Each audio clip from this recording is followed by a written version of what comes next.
School preview show presented by Gold Athletics. I'm your host, John Sarianides.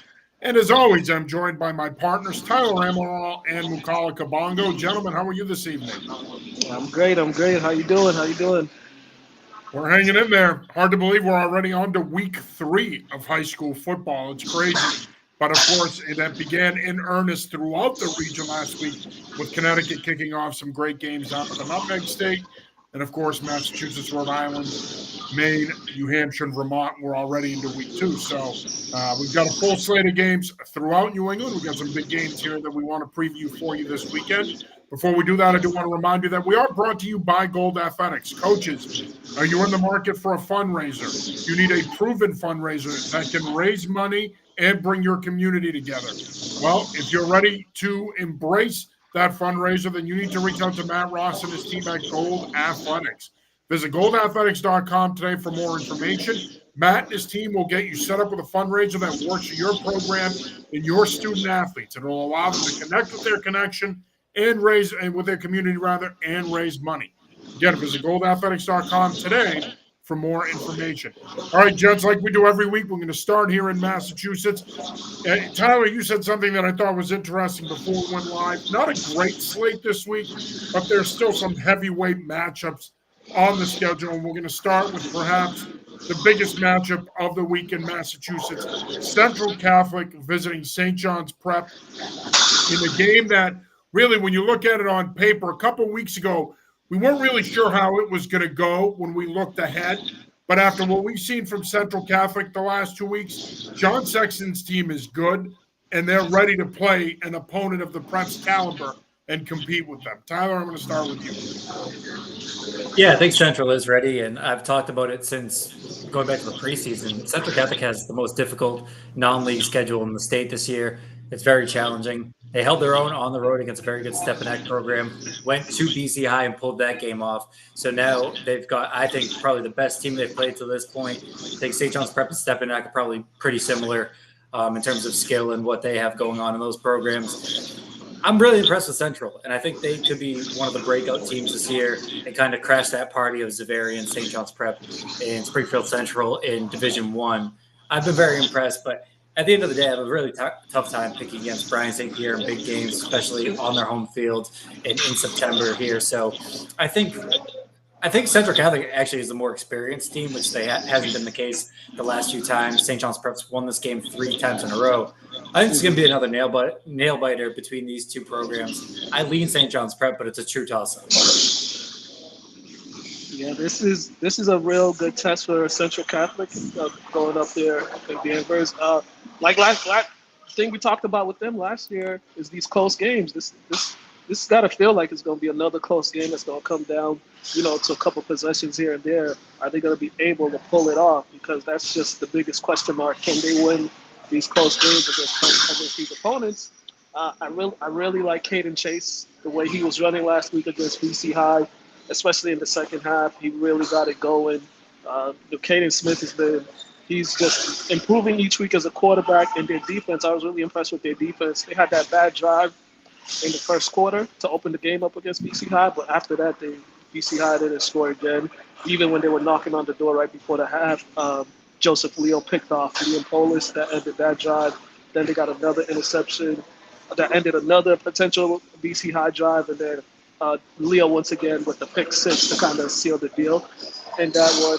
And then St. John's Prep, this is a young team, a lot of guys, getting those big-time varsity play time for the first time, but they're all doing really well. I mean, we talk about Chris Vargas, but we also got to look at Jordan Toribio. He's been having a good start to the season, another multi-touchdown game, an interception on defense. So I just, like Tyler said, I can't go against Coach St. Pierre in these big games. I just can't. He's so over and over the years that he's just going to dial up for his guys. So I'm going to take the Prep in this one, but it's going to be a close one. Probably going to come down to a possession.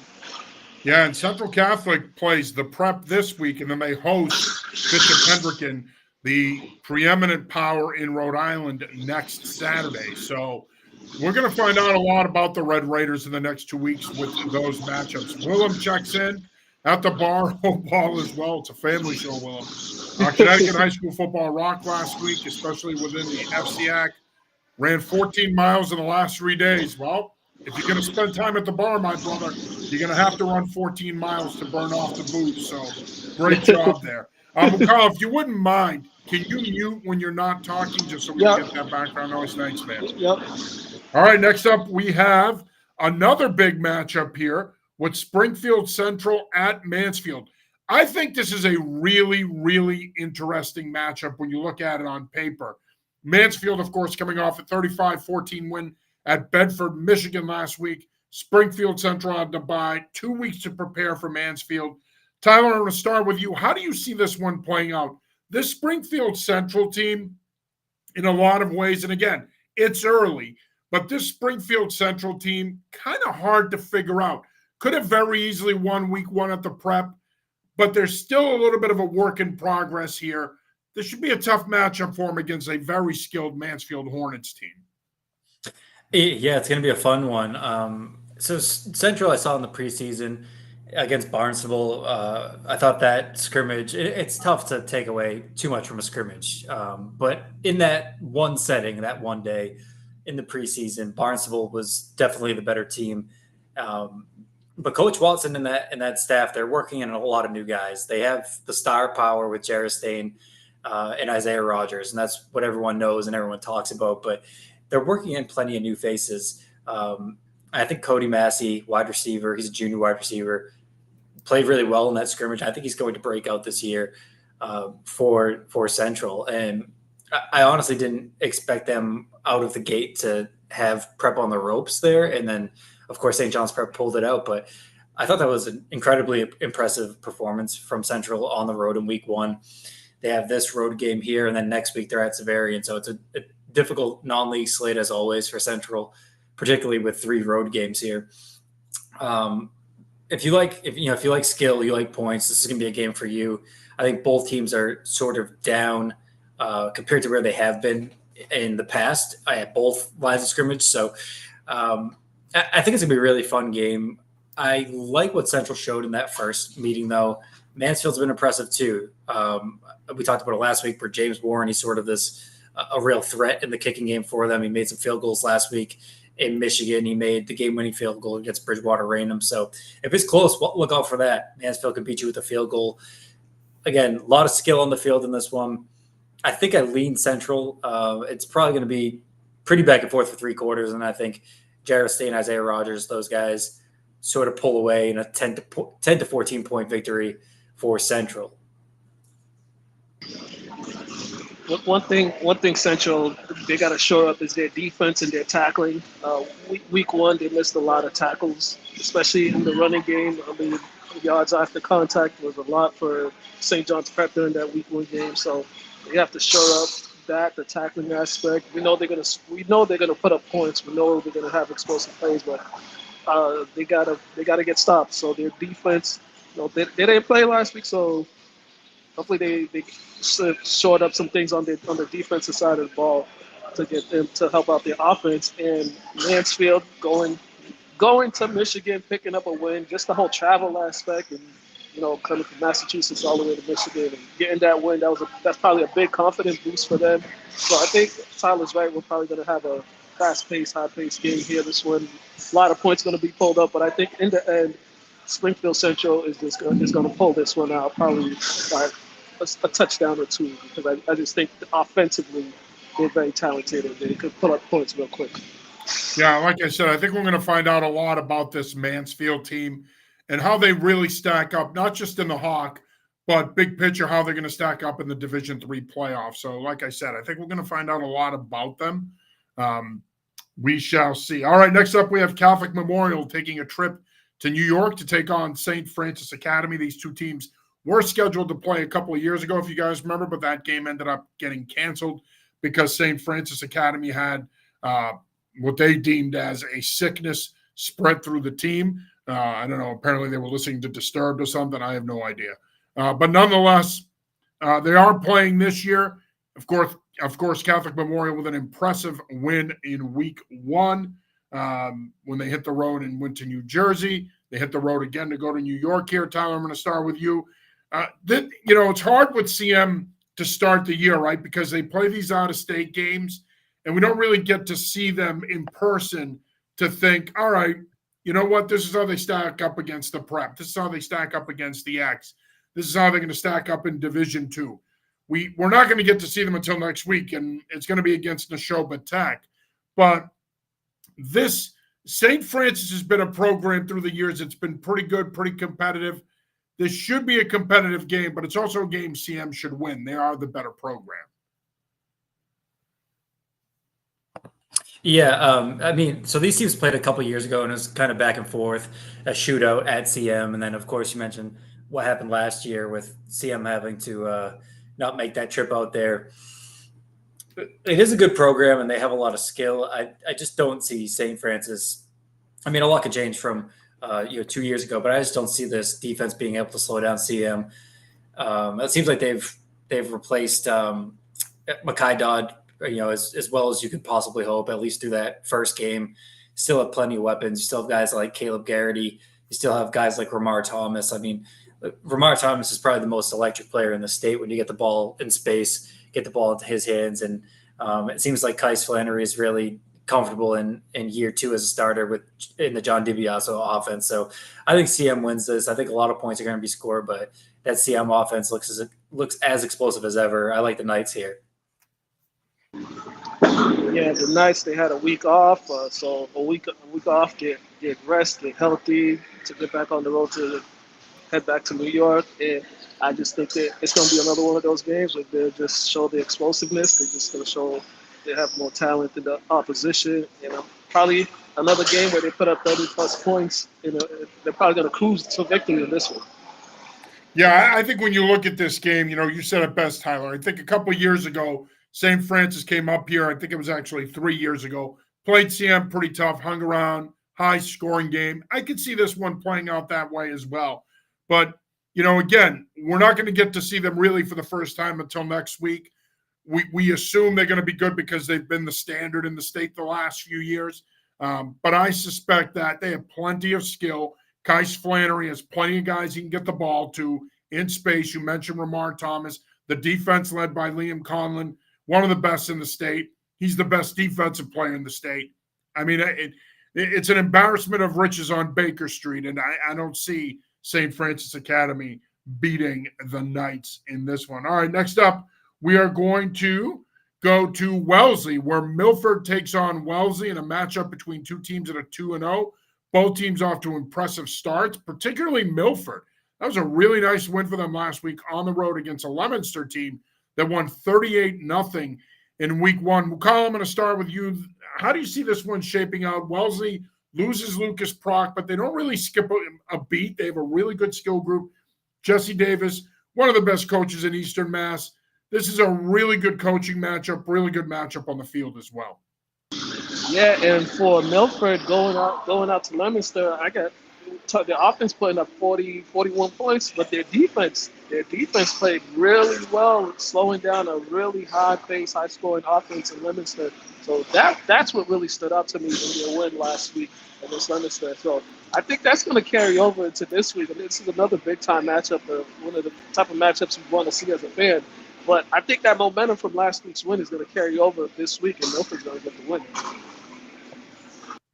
Yeah, the Milford defense has played well. They shut out a good Westfield program. Westfield's consistently one of the better teams in Western Mass, and they shut them out. And then they go on the road and knock off Osiris Lopez and Leominster, and they played really well in that game.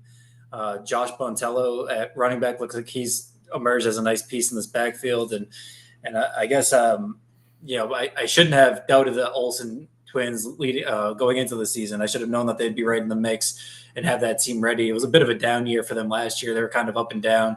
They were able to get in the playoffs and win a game, but I don't really think it was the season that they were hoping for. So I think Milford's proving that they definitely belong in the contender conversation in Division III.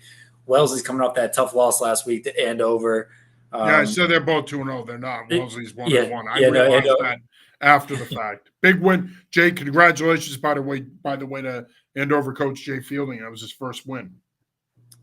Yeah, that was a tough one. Wellesley, they have a decent schedule here where you can tell they're kind of preparing for the Division II playoff, and they expect to have a run. you mentioned the loss of Proc. They still have a lot of skill, but I think Milford's playing good football right now, and I think the state in general was sort of sleeping on them coming into the season. But Scarlet Hawks get it done in this one. They improved to 3-0. Yeah, and you made a great point. D3 is loaded. We've talked about that so far this season, about how loaded D3 is with King Philip and Mansfield and North Attleboro and Milton and Barnstable. Milford's got to be in that conversation. They belong in it. They've proven it through the years. They've proven it so far this year. They deserve to be in that conversation. All right, next up, we're going to go down to the South Shore, and we've got Duxbury at Hanover in an intriguing Patriot League matchup. Tyler, I'm going to start with you. Duxbury coming off a tough loss last week to Scituate. Have to go take on a Hanover program that's been pretty good through the years. Off to a good start. Should be a tough matchup for the Dragons as they try to figure out who they're going to be this season. We talked about this going into the season. You got to replace a lot of talent, a lot of seniors on that team last year that were key contributors. We saw that in experience come to play a little bit last week in that Scituate loss. Can Duxbury bounce back this week against a good Hanover team? Man, I think it's going to be tough. And what's funny about Duxbury is they've dominated their half of the Patriot League for so long, and it took until last year on Thanksgiving for them to lose to Marshfield for the first time in 15 years or whatever it was, something ridiculous. But they have struggled playing teams on the other half of the league. They've lost to Scituate, they've lost to Hanover. I think this is going to be another fun one. And in Duxbury, they could very easily be 0-2. They struggled. Were down by as many as 14 against Abington week 1. Obviously came back and won that in thrilling fashion, triple overtime. And then they lost to Scituate in a game that really wasn't close. Hanover, I don't think is quite as good as Scituate, but Hanover's a good team, and they're a Division 5 contender. I think it's going to take probably until October for Duxbury to find its footing. Duxbury this year has as little returning as I can remember from any Duxbury team. I mean, they still have nice pieces, Brady Ryan Smith, Hank Frazier, guys like that. They still have some skill here and some good players in place, but I think I lean Hanover right now. And Hanover lost in heartbreaking fashion last week on the final play of the game to Hingham. So I think Hanover is going to be in the Division 5 conversation. I think Duxbury will eventually get back to where we expect them to be as a Division 4 contender. I just don't think they're quite there yet. I like Hanover, and it's not going to get any easier for Duxbury. They have a bye, and then Londonderry comes down and pays a trip to Duxbury. So it's not getting much easier after this one for the Dragons. I think Duxbury is going to be going through some growing pains these couple weeks of the season. Showed last week against Scituate. As you said, Tyler, young team, not a lot of returners. So this is that phase of the season for their program. These young guys just got to go through some growing pain. Just got to figure out how to win. But Hanover losing last week on pretty much the final play of the game. That was probably a tough one, but I think they'll bounce back and get the win and get back in the win column. All right, next up, we're going to go to a traditional rivalry game, one that for a long time was arguably the best matchup in the state. Our Kevin Stone is going to be in Westwood for that one. Everett visiting Xaverian. Of course, Rob DiLoretto back at the helm in Everett, the proud Everett alum, looking to get the Crimson Tide back on track. The X coming off a big week 1 win at Fian. They had a bye last week. They're back this week. Look, like I said, for a long time, this was the game in Massachusetts when it comes to rivalries when John DiBiase was at Everett, Charlie Stevenson at Xaverian. I mean, it was the game. And these two teams have met in multiple Super Bowls. So it's nice to see them rekindle it again. Look, Everett is young, and they're a ways away. They're not quite there yet. Probably shouldn't be playing Xaverian at this stage of their development, but it's Everett. They're going to play people. Rob DiLoretto is going to play people. He's not going to make excuses. For the X, you're coming off the bye. You want to build some momentum. Played really well against Fiend, but there were some spots in that game where they didn't play great. Mukala, I'm going to start with you. How do you see this one playing out? Again, longtime rivals, but these are two programs right now that are at different places. And it seems like with Everett, they're kind of getting back to what identifies them, especially on the offensive side of the ball. They had a lot of explosive plays last week against Lynn Costco in their win.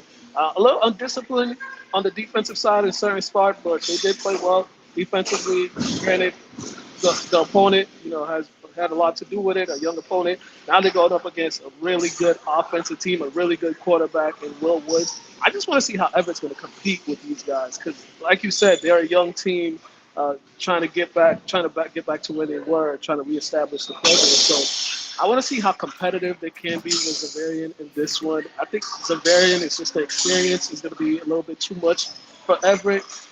Zavarian's gonna come out with the win. Will Wood and those guys are gonna put up a lot of points. I just want to see how Everett competes in this one, especially on the offensive side. Can they go point for point? Can they make Zavarian's defense sweat a little bit? If they, because if they come out with this game with some confidence, despite the outcome, it's gonna be good for them down the road. Yeah, I think I honestly hesitated to even put this game on there, but I think just due to the lineage and the history of this matchup, it had to be mentioned and talked about a little bit. I have no question about Rob DiLoretto as a coach, and I think he's going to get this program back to contending for Division I playoffs, Division I Super Bowl berths. It is a ways off though. We're a ways off. They've had a down few years. I think it was 3 years ago when Rob was last at Everett and they made the playoffs and they beat Taunton in the first round. And I was at that game, and you could see that the passion was still there for Everett football, and you could see that Rob DiLoretto had things in place, and then he stepped down and now he's back. So I think he's going to get this program back to being a playoff team, and then over time get them back into winning playoff games in November. They're just not at that point yet. And Zavarian is, they're coming off a run as good as any program in the state the last couple of years. Two-time defending Division I champion, just so much talent from Will Wood to Funk and the list goes on. Christian McIntyre, Bryce Todd. It's just such an incredibly loaded team. Will Wood has weapons to spread the ball around too. I think it would be nice if Everett, it'd be like a good feel-good story if Everett's even able to keep this one competitive. I just don't think they're quite at that point yet to hang with a team of Zavarian's caliber. No, and again, I think if you're Coach DiLoretto and your staff, you want to play this game, rekindle the tradition, rekindle the rivalry. But realistically speaking, after several down years here for Everett, it's going to take a while to where Everett can get to a point where they can compete in a game like this. But it's Everett. And Rob's a different guy now. He comes from that John DiBiase tree. He coaches in a very similar style, played for Dib. Like he's going to take a different approach here. And this isn't a knock on the other coaches that have been there in recent years, but the reality is he gets the Everett kid, and I think that's going to help accelerate their growth as a program. All right, you are watching the High School Preview Show presented by Gold Athletics. I'm your host, John Sarianides. As always, I'm joined by Tyler Amaral and Mukala Kabongo. Mukala's coming to us live tonight from his gym. We appreciate the time, my man, getting that sweat in and talking some football. Good stuff there. Do want to remind you that we are brought to you by Gold Athletics. Coaches, you need a fundraiser that's going to make you some money and be a fundraiser that your kids enjoy? Well, then you need to visit goldathletics.com. Matt Ross and his team have a variety of fundraisers that can fit your program, fit your school, and fit your community. If you're interested in finding a fundraiser where you can make a lot of money and it can be an enjoyable experience for your kids, visit goldathletics.com today. I promise you it's the best decision you'll make. Matt Ross and his team have plenty of fundraisers that they can set you up with so that you can make some money. All right, gentlemen, we're going to continue the preview here. The wagon keeps moving along. Next up, we have Methuen at Tewksbury in an MVC matchup, a pretty big early season MVC matchup. Of course, Methuen 2-0 under new coach Ryan Duggan. He's done a great job there, especially when you consider what they've lost from the last couple of years, taking on a Tewksbury team that's one of the best in D4 and a perennial MVC power. Tyler, I'm going to start with you here. Your thoughts on this one? Yeah, I mean, Tewksbury, Scituate, Duxbury, like those three teams you expect to be in the Division IV mix every year. Tewksbury actually is like a program that should be applauded. Like I'm like fairly confident they opted up to Division 4. They did. I They think were their supposed to be 5. alignment was Division Yep. 5. This was actually 2 Yeah. years ago. So They were supposed to be 5. Yeah, and so I always applaud any program that's willing to do that and move up a level. They're a great program. I think they're one of the favorites in Division 4. I think Tewksbury, Kent, and Scituate probably look like the favorites at this point. Methuen has been impressive. Like I didn't think they'd beat Marshfield. I thought it'd be a close game. They were able to pull that game out. Then they pulled away from North Andover, beat them pretty easily. So the one thing with Methuen now is they're down to their third string quarterback. So I think that's going to be problematic in this one. Tewksbury has running back Emeka Olu. He's a very good back, one of the better ones in Division 4 in the state, really. Guys like Johnny Sullivan. So there's a lot of skill for the Redmen. I think Methuen, they played pretty well on the defensive side through the first couple of weeks, though. So they might be able to keep this one close. But I lean Tewksbury here, something like 21-14, something in that range.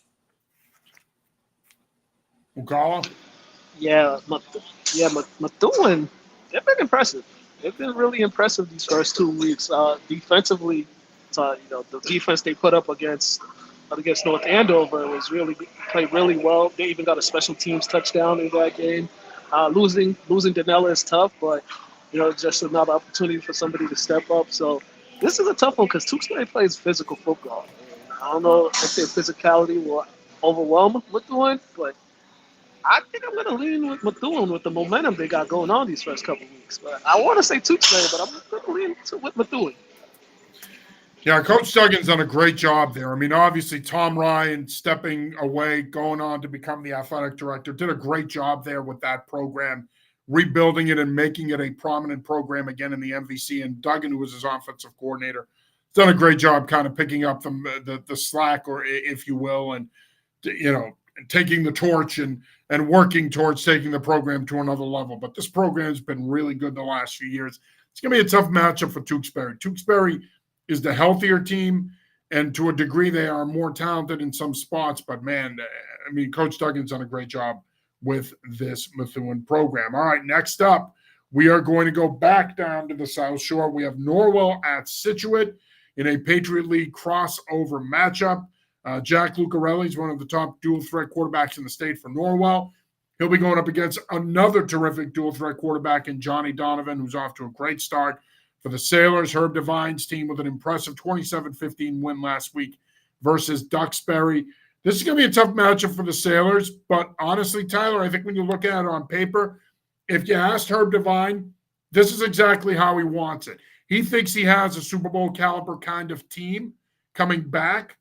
This is how he wants it. He wants that competition. I think he's going to get it here now. He is. I mean, listen, this team played a very good Westerly team. We're able to pull that one out. Really dominated Duxbury. Like, that game was not even as close as the final score indicated. And the Scituate wagon just keeps on rolling under Herb Devine. Like, he's done such a terrific job with this program. Johnny Donovan at quarterback, and then Grayson Foley. Like, he might not be the most talented player in the state, but he's on the very short list of most impactful players in the state. He was impactful. He made some plays as a freshman, really broke out last year. And then now this year, he's just such an incredible talent for Scituate. I think Norwell is going to be able to keep this one close. I don't know if they're going to be able to win it, but Jack Lucarelli is one of the top dual threat quarterbacks in the state. There's a decent chance he, throws and runs for 1,000 yards this year and accounts for over 30 touchdowns. And he's only a junior. And he won league MVP as a sophomore. So he's a terrific player. I know Norwell has high expectations. They fully expect to be one of the, 2 or 4 final teams standing in Division 6. Good early season test for both teams. Scituate won this one going away last year. I think it's going to be much closer this time around. This is one of 2 Patriot League, South Shore League crossovers that we're going to talk about this year. I like these matchups where you got the smaller teams from the South Shore League against the bigger division schools in the Patriot League, and it usually is a pretty fun turnout. And we saw that earlier in the year with Duxbury and Abington. I'm I'm going to go Situate here, but I think Norwell has the ability to keep it close for a while. I think Situate is going to be riding that high. These guys are playing really well. They dominated. They dominated Duxbury last week in that matchup. They dominated on both sides of the ball. So I think they're just going to continue with that. Johnny Donovan, quite the start to the season that he's having, and those guys, they look good. They look like they'll be back at Gillette. So I'm going to go with Situate in this one.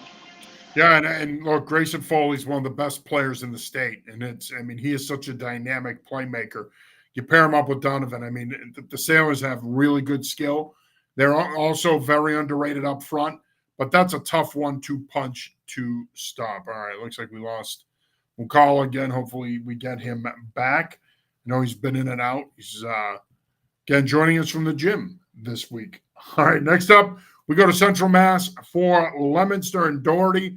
Leominster coming off a tough loss last week to Milford, as we said. Osiris Lopez and company looking to bounce back against a program in Doherty that they're very familiar with, a program they've played a lot of years now. Doherty can run hot and cold. They're a program that certainly at home can be a tough out. Leominster's got to show that defensively they can play better. They played great defense in week 1, shutting out St. John Shrewsbury, but then they turn around and give up a bunch of points last week. So they have something to prove here in terms of who they really are, because the perception of this team is that they're primarily an offensive program. But Mukala, I'm going to start with you. Their defense needs to step up this week and prove that they can do their part to help Osiris Lopez in the offense. Yeah, indeed. I agree with you. The defense definitely has to step up. They gave up 41 points last week, and it seemed like they had no answer for Milford. No matter what adjustments they made, they just had no answer to stop Milford. So that's going to be the thing we're going to be looking at them all season is their defense. Can they get stops? Because we know their offense is going to put up the points, but can your defense get the necessary stops that you need to win games and when you're playing opponents like Milford? So, yeah, this week we're going to be focusing on the defense, see how their defense bounces back from last week's performance. We know the offense is going to give you 20-plus points. So let's see if the defense can slow down the team, create some turnovers, just give their offense a couple chances. So I think Leominster will bounce back. I think Doherty's looking to bounce back as well. They started off the season last week with a loss to Minneshaug. It's a good program. It's a proud program. They've had a lot of success. They've been a pretty consistent playoff team. I think this is just going to be a motivated Leominster team this week. I don't think Doherty's going to be able to stop this offense like Milford was. I think Leominster gets back north of 30 points, win this one like 35-21, something like that. I like the Blue Devils to bounce. All right, next up we go back to the South Shore for another Patriot League South Shore matchup. This time it's Hingham visiting Abington. Of course, Hingham coming off a big last-second win last week.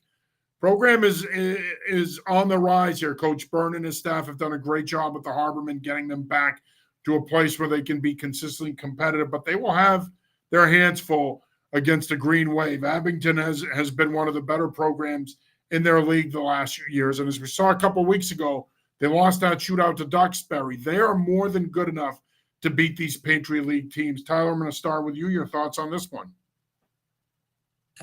I think this is going to play out pretty similar to the Duxbury game for Abington. Now, I don't think we're probably not going to get triple overtime, and I don't think Abington's going to squander a 14-point lead again, but I think it's going to be back and forth. I think a lot of points are going to be scored. And we saw this same type of game play out last week with Hingham, back and forth with Hanover, and they win on the final play of the game.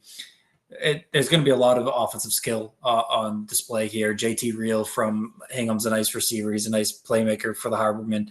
I think this is one of the true toss-ups of the week. I lean Abington. That can be a tricky place to play down there on that grass field, on the middle school field there, to kind of tuck behind the middle school. Just a really unique game atmosphere down there in Abington, and I think that might be the difference here in a close one. All right, Mukala, your thoughts? Is Abington one of the few schools left that actually has a grass field? Yeah, I would say, especially in that area, that part of the state. Yeah. I love their field. I love gives them an advantage. Yeah, definitely gives them an advantage. Those guys put up a lot of points. Abington definitely puts up a lot of points. They got a lot of playmakers on there. I think this group needs a signature win. They hung in there with Duxbury. That could have been a signature win, but I think this week they're going to get a signature win. Also, I'm only saying that because my cousins were mad at me that I picked against them the first week of the season. So I got you're you got to making stick with them. amends. I don't know if the Hingham crowd will like that, but I get where you're coming from. Yeah, it should be a really good game. And again, Hingham is one of those programs kind of flying under the radar. I think a lot of people now are, if they win this one, I think they're going to really start to get people's attention as a program to not only keep an eye on in the Patriot League, but certainly come playoff time as well. All right, we're going to go to the central western part of the state. West Springfield was visiting Wachusett. Wachusett coming off a big win last week over Franklin at home. They host West Springfield, who's had to replace some really good skill players, most notably their everything wide receiver Ginger Hua last year. But nonetheless, should be a pretty good game. One thing we know about Wachusett, they're usually big, they're usually physical, and Coach Dubzinski gets those guys to play at a high level. Tyler, I'm going to start with you. Your thoughts on this one? Yeah, I think both of these teams had impressive first showings. Wachusett beat Franklin. Wachusett's a team that they tend to load that schedule up with some Eastern Mass teams. They'll play 3 or 4 a year. They're playing a good Western Mass program here now in West Springfield. I think quarterback Thomas Anderson is one of the better quarterbacks in the state that people in Eastern Mass might not have heard of. I think he's going to put up a lot of points in this one. Wachusett wins. All right, we lost Mukala as he navigates his way around the gym. There he is. Your thoughts on this one, Mukala? We can hear you. We can see you. Wachusett, they got, I'm a big fan. I think Wachusett's going to take this one. I think that, this is a team that was on a lot of people's radar this year. I think this team is trying to make some noise this year. I think I'm going to go with Wachusett in this one. All right, next up, we have another one of these traditional rivalry games. We're going to go to the Bay State League. We have Walpole-Natick, one of the best rivalries in the history of Massachusetts high school football. These two have been longtime rivals. For years, the Bay State League came down to these two. It's nice to see that this rivalry is kind of being reignited in recent years. Walpole coming off a tough loss to Foxborough 27-21. Natick 2-0 on the season. Mark Mortarelli has a squad he really likes. Tyler, I'm going to start with you in regards to this one. This Natick team is one of those programs in Division I that I don't think enough people are talking about, but they should. They've got some familiar names on the roster, and, of course, their lines are spearheaded by Whalen, the Buffalo commit. This should be a good game for a period of time. I got to see Walpole in person a couple of weeks ago. They're young. They like what they have, and they think they'll be pretty good in the next couple of years, but they are young. This Natick team is more of a senior-laden team, more experienced team, at least on paper, and paper's undefeated. We get it, but at least on paper, Natick has the advantage in this matchup. Yeah, Natick definitely has the advantage. I saw Walpole last year. They do have some impressive pieces. Like I think Dylan Needham's a very good back, and they did some good things through the air when they were really forced to go with a no-huddle, up-tempo attack there in the fourth quarter. So I'm interested to see if that's something they kind of stick with and if they have success with it again. Natick, I think, is really going to cause problems. The physicality, though, you mentioned Michael Whalen, guys like Jack Showstead. Natick's a very physical team. They're a very good team. I think they're a legitimate top 15 team in the state this year. I don't think Walpole's quite at that level this year, so I like Natick here. I think it's probably going to be close, like most rivalry games are for a little bit, and then Natick will pull away in the second half. Natick, physically, I like their running attack. I like how they started out the season. On both sides of the ball, they're playing really well. Clock control. They're a really balanced team, really fundamentally sound team. Natick for the win in this one. Yeah, I just think again, like I said when I started talking about this matchup, I think Natick's just a more experienced team. I think that experience will come into play here. I think Natick is one of the more underrated teams in the state too. We're going to find out a lot about them too in the coming weeks. A couple of weeks down the road, they have King Philip at home. That'll be a really good test for them, and it'll give us I think, an even better idea as to what they're going to be. But they're the better team here, the more experienced team. I agree with you guys, and I think they take this one. All right, next up, and we're going to go a little rapid fire here, gents. We have Attleboro at Bishop Fien, another rivalry game, this one in Bristol County. Mukala, I'm going to start with you with this one. How do you see this one playing out? Bishop Fien coming off a win over Chelmsford last week. Attleboro coming in off a win over Stoughton. Bishop Fien, good bounce back game after losing the season opener to Zavarian. The offense got it going last week. So rivalry game, kind of a rivalry game. They're not to the schools are not too far apart from each other, so I'm sure it's going to be a big crowd out there. But I like Feeheim's defense. I mean, granted, week one you're playing against some world beaters on offense, but their defense bounced back week two, and their offense definitely bounced back too. I like Bishop Feeheim in this one. Yeah, it's going to be fun. It's again another rivalry game here. I just don't think. I think Attleboro is a little bit better than they have been in the last couple of years or so. But yeah, Fien, they had that tough week one loss. They bounced back against Chelmsford. They started off slow in that one as well, but they pulled away in the second half. I think they found some success on offense. Were able to move the ball a little bit. I think that continues here, and they beat Attleboro.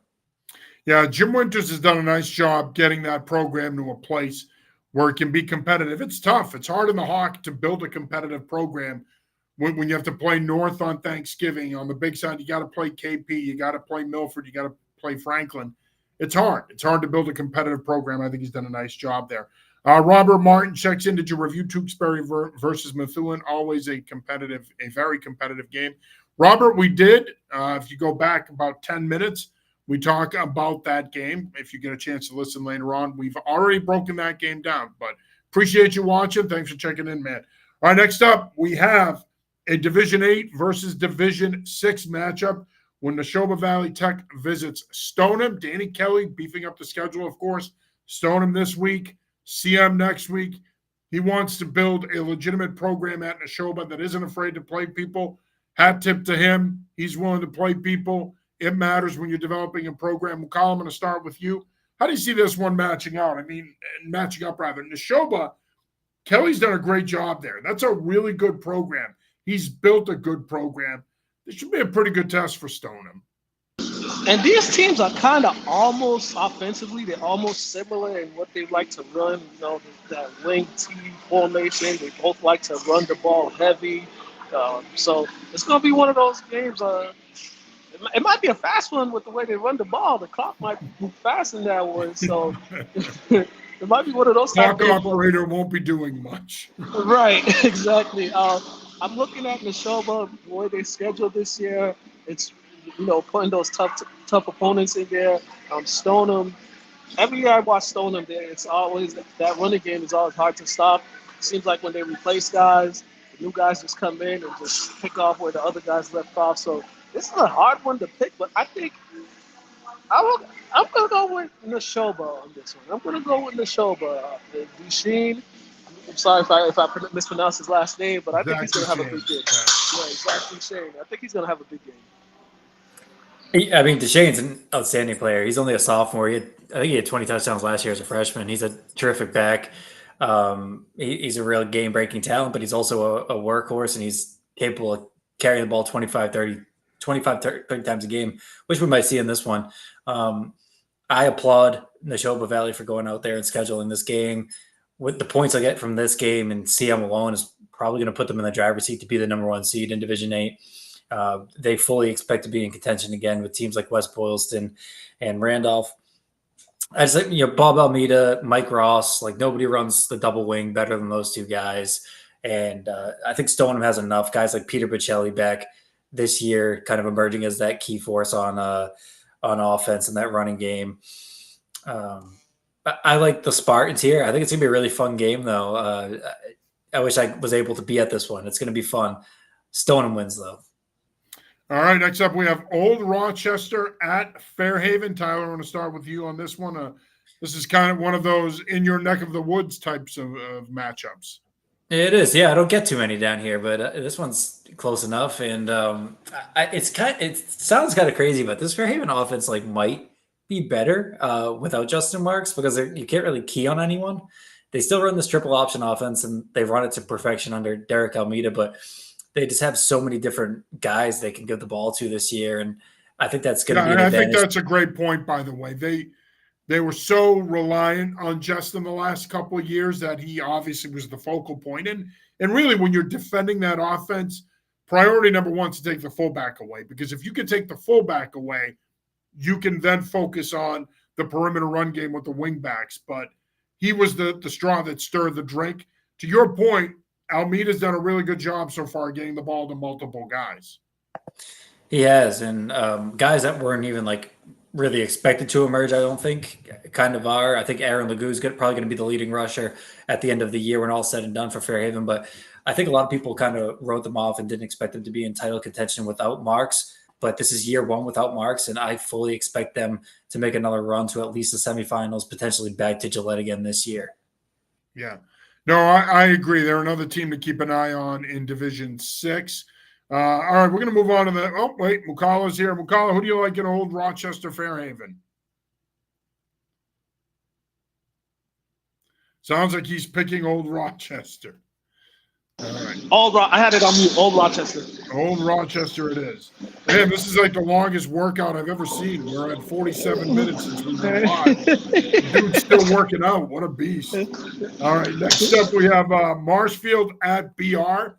Marshfield coming off a bad loss last week to St. John's Prep. BR, of course, losing a heartbreaker a couple weeks ago to Mansfield. Ian Bain doing a great job there getting that program going. He's got his quarterback that he wants in Jack Lambert. This should be a really good matchup. These two teams know each other well. They have a history. Marshfield is young, and they lost some key guys, and it really shows, Tyler. They are not the same team that we saw even last year. I mean, you graduate Davin True, Tor Moss. That's a really good Charlie Carroll. That's a really good skill group. It's kind of hard to replace. I don't want to say a generational skill group, but whatever the next level to generational is, these guys were. It's hard to replace that kind of production. We've seen that so far from Chris Aruka's team. Well, it might be generational the way people throw that word around nowadays. Like every year we have a generational quarterback prospect. It's like how every year we have a generational prospect. But I think Mark, I fully trust Chris Aruka and in that offense, and it's going to get better for them. They're just replacing so much and they return so little from last year's team that it is going to take a while. Probably won't fully find their stride and their footing until midway through conference play. And I think BR is going to have some success. BR played a game last week, a competitive game against Plymouth South, and Plymouth South's another one of these teams in Division 3 that could be like a thorn on the side of a higher seed once we get to the playoffs. But Trojans are going to win this one. They just have more experience and more skill at this point. BR, another bounce back game. Had a good showing in week 1. Marshfield, they ran into a buzzsaw last week. I will say though, they did play well week 1 against Methuen. That was a close game. That was last week. I think last week their offense just wasn't there last week against the Prep to keep up. They had that one big play, that 60-yard touchdown pass. But I think BR. This is a team we talked about earlier before the season started that they're going to make some noise. I think they're going to win this one. Yeah, they're probably going to make just about as much noise as the guy cleaning next to you. All right, next up we have Bedford at Canton. And, Tyler, when we look at this game, I think one of the best-kept secrets in Massachusetts high school football is Makai Volsey, the Boston College commit who plays for Bedford High School. I know a lot of people are going to say, wait a minute, Bedford High School is a Boston College commit? They do. He is a talented three-way player, really. He's going to be a defensive player at the college level. But Canton, impressive their first 2 games of the year. Beat Franklin 34-0 2 weeks ago. Hung 47 on Norwood last week. They'll have their hands full with Volsey, but this Canton team is really good. They're going to be tough to beat at home. Yeah, for sure. And I kind of went back and forth on Division 4 for most of the summer. I ended up settling on Canton as my preseason pick to win the division. And I mean, when you go out and beat a team like Franklin 34-0 and then follow it up with putting up 47 on Norwood, and um, they struggled in the first half. That game was pretty close with Norwood at halftime, and then they pulled away in the second half. I really like what the Bulldogs have returning in the trenches, skill positions, Norton at quarterback. I think there may be some injuries there right now, so don't be surprised if this one is a little bit closer than you might think. But I like Canton here to get this done anyway. Yeah, but Lakai Volsi also a pretty good basketball player as well. He's not bad at basketball. One man can't be Canton. He's probably going to do all he can, help his team. But I think Canton right now, they are on the roll, and I think they're going to win this one. Probably pull away in the second half. Yeah, kind of sort of like Tyler mentioned what they did last week against Norwood, where again, like I said, they scored 47 points with their backup quarterback, by the way. All right, next up, we're going to go to Western Mass. We have Lee at my Wacona. All right, Amaral, who do you like in this one? I can't resist whenever I see Wacona. Yeah, no, every time you see Wacona, I think this is going to be a good game. These like lower division Western Mass games are always really fun. These Berkshire matchups, Wacona, Hoosick, Lee, sometimes Pittsfield. Some really fun games can be played out there. I think this league program is like really one of the better Division 8 programs in the state that really doesn't get that sort of attention. I like Lee in this one. I'm gonna go with Lee. I'll go with Tyler. I'm gonna go with Lee for the win in this one. All right, Lee. Lee is the pick in that one. Although I got to tell you, Coach Campbell does a great job at Wacona. It's a tough place to play, so Lee is going to have their hands full for sure. All right, let's go over to the ISL. We got a couple of nice matchups this weekend. St. Seb's and Milton Academy in the ISL Large. Of course, Marky Walbridge, the Michigan commit at St. Seb's, taking on the Buffalo commit Quan McNeil and the Milton Academy Mustangs. Milton Academy, to me, is one of the sleepers in the ISL Large. We saw last week, Tabor's the best team in New England, in my opinion. I will put them up against anybody. But you're going to have BB&N in the mix. Then you have that other tier where you have Milton Academy. You have St. Seb's, potentially St. Paul's, possibly Belmont Hill. Obviously, like anything else, the ISL is tiered, but this is a matchup pretty early on that's going to give us a good idea as to what these teams are going to do that are chasing Tabor. Because let's face it, he's only in his third year, but Jeff Moore has already built that kind of a program there. Yeah, I agree. I agree that Tabor is the best program in New England. I'm not even really sure how close that is at this point in time. Maybe it will be when November rolls around, but I think Tabor's clear-cut best team right now. But to focus on this game, I think Milton gets it done. I don't think St. Seb's is quite as good as it has been in years past, and McNeil is still there doing his thing. So I would expect some fireworks from him. I like Milton Academy in this one. Yeah, I like Milton Academy in this one too. I just like the quarterback. He's a difference maker. I think he's going to be making plays with his arm and his legs once again in this week. And so Milton Academy for the win. Yeah, I think, the difference in this game is going to be Milton's skill. I think that they're the more skilled team. That proves to be the difference.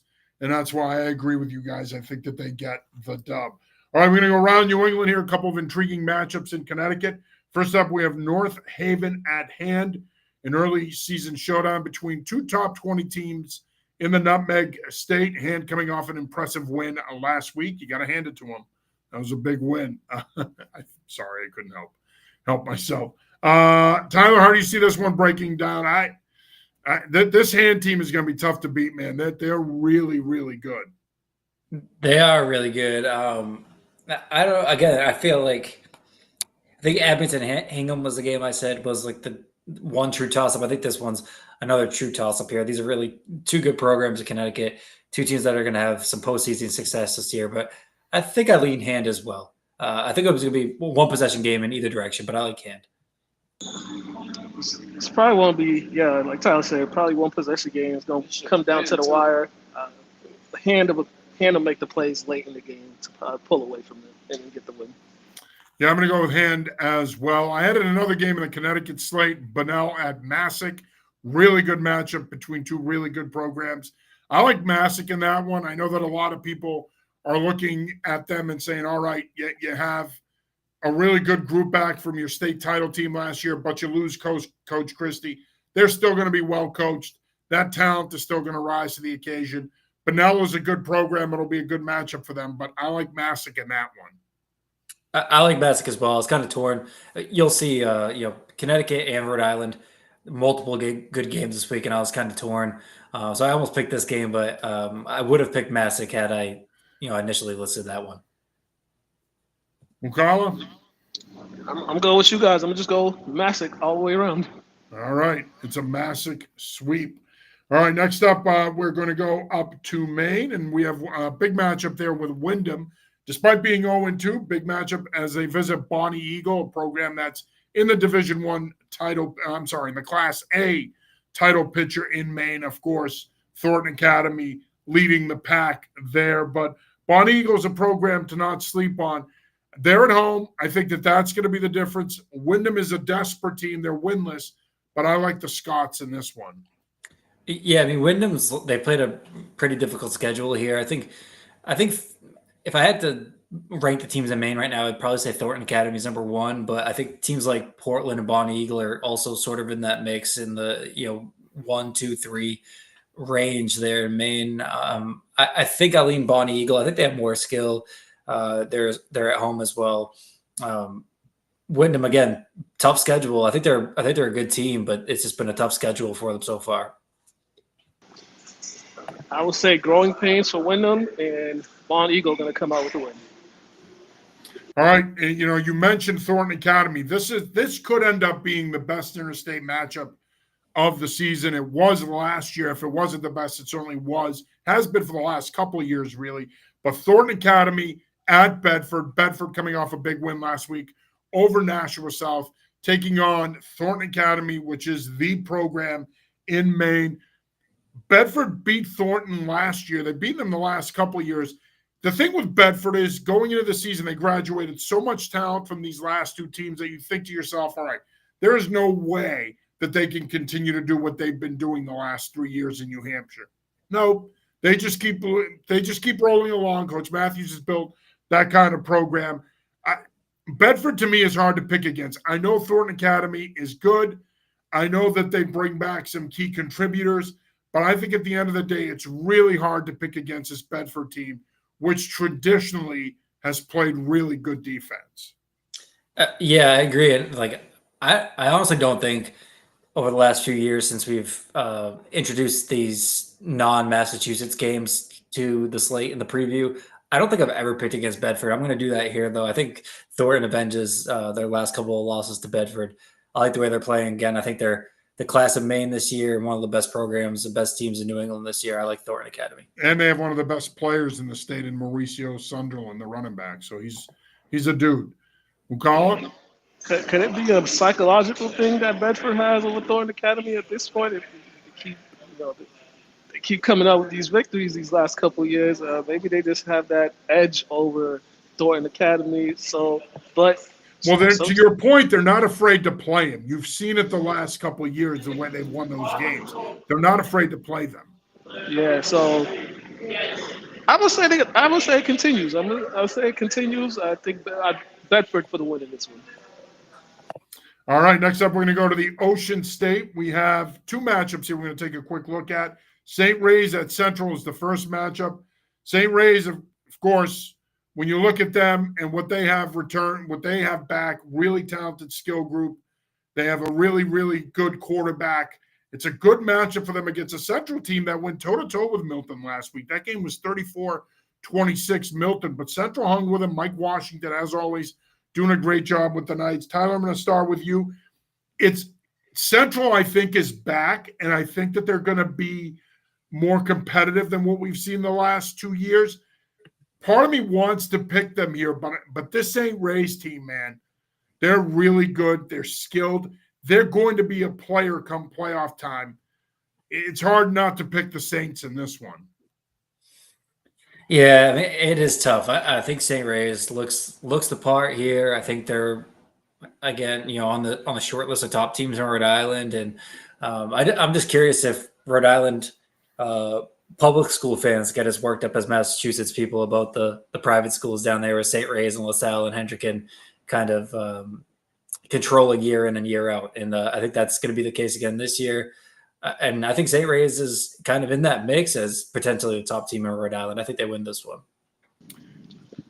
I think maybe that game last week for Central kind of gave them a little confidence boost, even though they lost offensively to put up some points. Let's go pick Central for the upset. Yeah, I mean, again, they played really well. I mean, talking to people that were there, Mike Washington's team acquitted itself very well. And the thing is, you know that they're skilled. They have guys that can make big plays. That tends to be the difference. I think there's going to be a bunch of big plays in this game as well.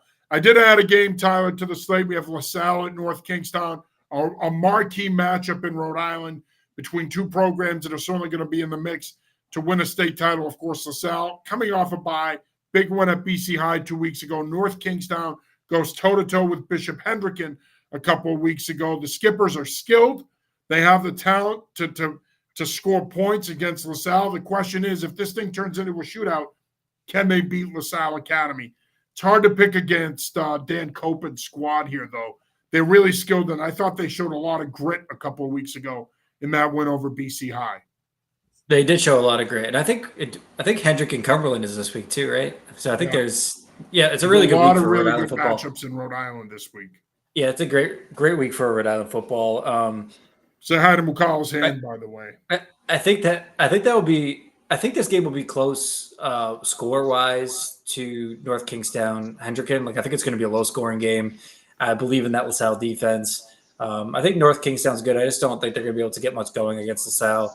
It's going to be something like 17-7, 17-10. I like the Rams.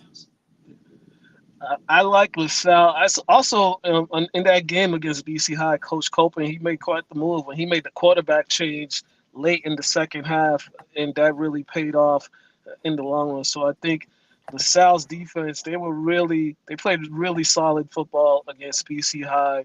Offense moved the ball at some points, but they really started moving the ball in the second half. Antonio, receiver, he had himself a game. So I think LaSalle's going to come out and win this one.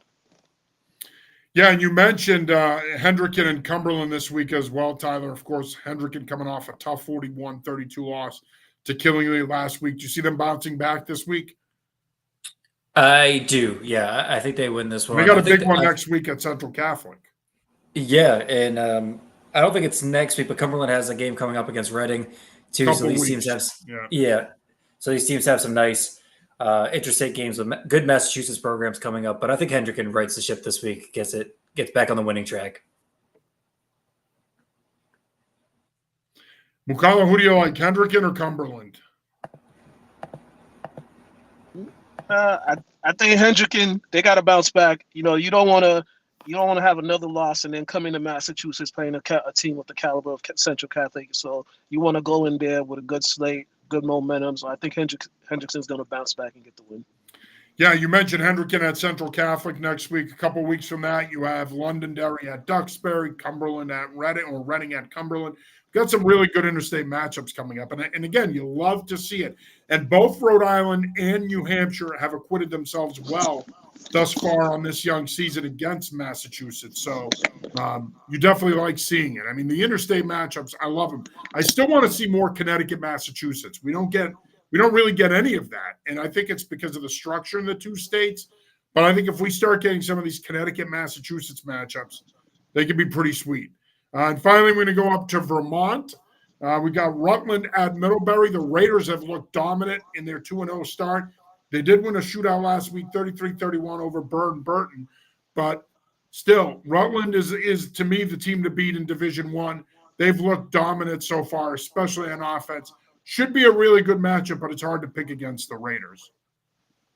To pick against them this year, they kind of feel like CVU last year, just kind of CVU had that where they could win those close games, but they could blow you out too.